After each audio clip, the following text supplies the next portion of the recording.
Panorama group, जो सोचता है वो करता है। आपके अपने सपनों का आशियाना।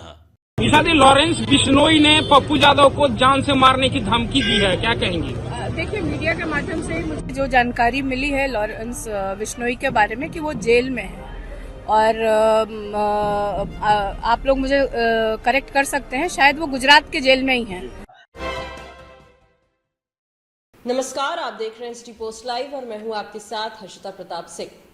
एनडीए की बड़ी बैठक बुलाई गई थी मुख्यमंत्री नीतीश कुमार के द्वारा और सांसद मीसा भारती ने इस बैठक को फ्लॉप बता दिया है। जी हां, आपको बता दें, एनडीए की बैठक के बाद जब सांसद मीसा भारती से इसको लेकर सवाल किए गए तो उन्होंने पूछ डाला कि आखिर एनडीए के कौन से बड़े नेता शामिल हुए। ना चिराग पासवान, ना पशुपति पारस, ऐसे अगर बड़े नेता उस बैठक में शामिल ही नहीं हुए तो फिर क्या मतलब है ऐसी बैठक का।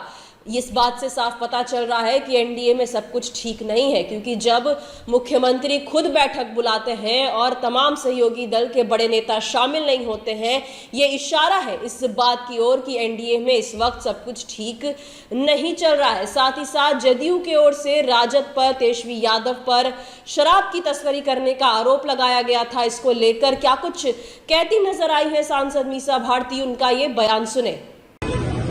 ईसादी लॉरेंस बिश्नोई ने पप्पू यादव को जान से मारने की धमकी दी है, क्या कहेंगी? देखिए, मीडिया के माध्यम से मुझे जो जानकारी मिली है लॉरेंस बिश्नोई के बारे में कि वो जेल में है और आप लोग मुझे करेक्ट कर सकते हैं, शायद वो गुजरात के जेल में ही हैं। तो आप इसी से अंदाजा लगा लीजिए कि गुजरात में प्रशासन, जो जेल प्रशासन है, किस तरह से मतलब इस तरह की खबरें बाहर आती है या टेलीफोन से वो धमकी देते हैं, किस तरह से देते हैं। तो ये गुजरात सरकार को और खासतौर पे गुजरात जेल अथॉरिटी को देखनी होगी कि इस तरह की बातें जो आती है इसमें कितनी सच्चाई है और इसकी जांच करके उनसे पूछताछ भी होनी चाहिए, क्योंकि तो ऑलरेडी कस्टडी में है और जुडिशियल कस्टडी में होंगे तभी तो वो जेल गए हैं। एनडीए की बैठक हुई है आज सीएम आवास में, 220 सीटें जीतने की बात एनडीए के नेता कह रहे हैं। तो एनडीए के जितने भी घटक दल हैं, सारे दल के नेता वहां आए थे। पशुपति पारस नहीं आए थे, मतलब उनको छोड़ करके चिराग पासवान थे वहां पे मौजूद? चिराग के पार्टी से थे। मतलब कौन थे? तो जब सीनियर नेता ही नहीं हुए तो एनडीए की ये किस तरह की बैठक थी? मतलब मुख्यमंत्री जी ने बैठक बुलाई और मुख्यमंत्री जी के बुलावे पे और एनडीए के घटक के नेता ही अगर नहीं पहुंचे हैं तो ये किस तरह की शुरुआत हुई है? तो इसका मतलब कि सब कुछ ठीक नहीं चल रहा है अंदर खाने में। मुख्यमंत्री जी के बुलावे पे और बीजेपी की तरफ से कौन गए थे?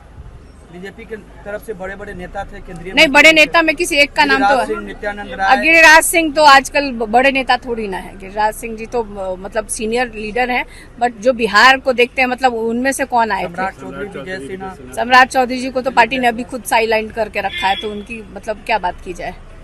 तो कोई मतलब मुझे लगता है कि जो आप लोग बता रहे हो उस हिसाब से कुछ जो एक ठोस निकल के आना चाहिए था कि आदरणीय मुख्यमंत्री जी ने एनडीए की बैठक बुलाई और बैठक में जो नेता उपस्थित होने चाहिए थे उस तरह के नेता वहां उपस्थित नहीं थे। जो चुनाव को लेकर के, अगर खास तौर पे ये बैठक चुनाव को लेकर बुलाई गई थी तो वो मुझे लगता है कि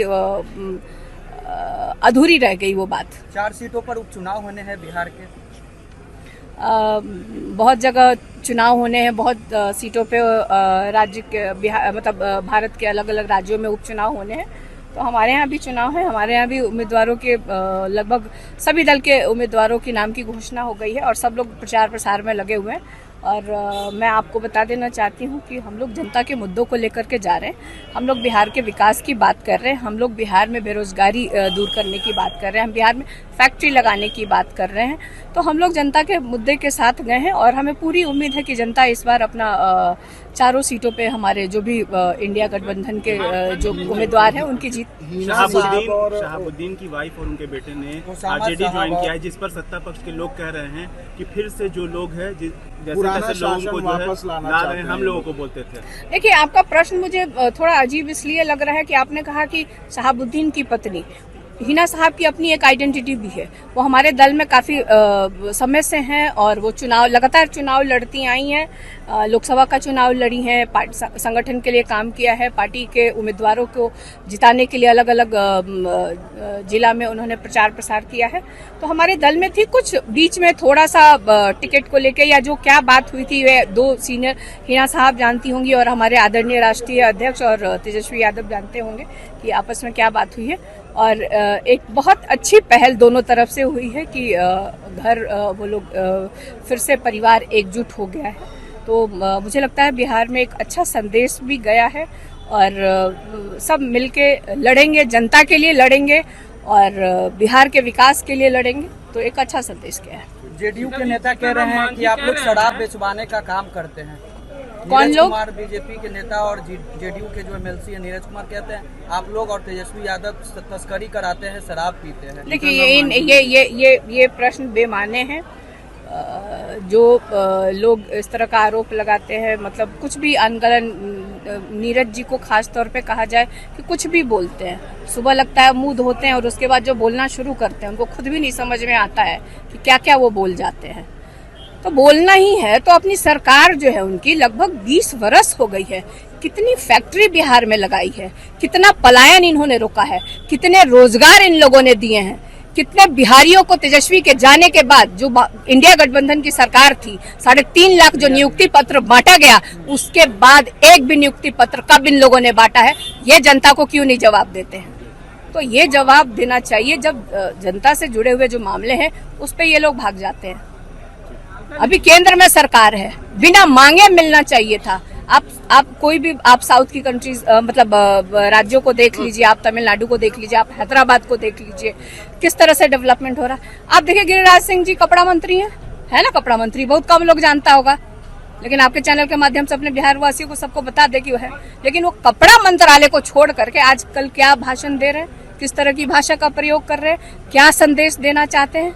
मतलब आपके बच्चे नौकरी करें और दूसरे के बच्चे कोई घूम रहा उसको चाटा मारे हैं, ये शिक्षा दे रहे हैं। इतने सीनियर नेता होकर के इस तरह की शिक्षा दे रहे हैं। ने कहा कि अररिया में रहना हिंदू बनकर रहना पड़ेगा, तो क्या लगता है भड़काऊ बयान दे रही है? देखिए ये जब चुनाव आता है, जब क्योंकि कोई इनसे सवाल नहीं पूछे ना कि आखिर आपकी डबल इंजन की जो 20 साल से सरकार है बिहार में, तो जनता उनसे सवाल ना पूछे, इसलिए ये लोग इस तरह की बात करते हैं।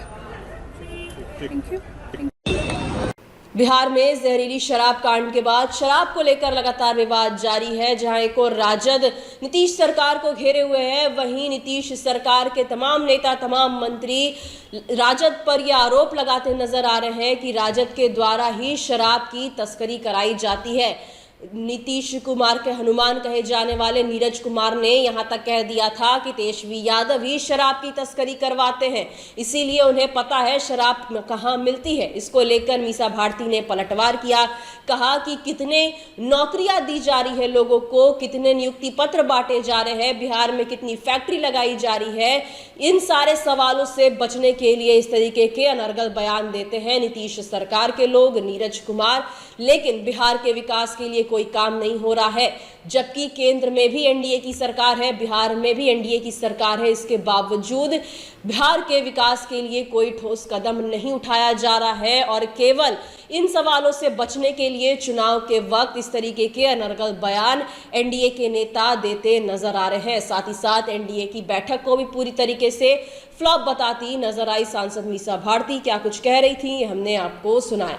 फिलहाल इस खबर में इतना ही। आप आगे की खबरों के लिए देखते रहिए सिटी पोस्ट लाइव। धन्यवाद।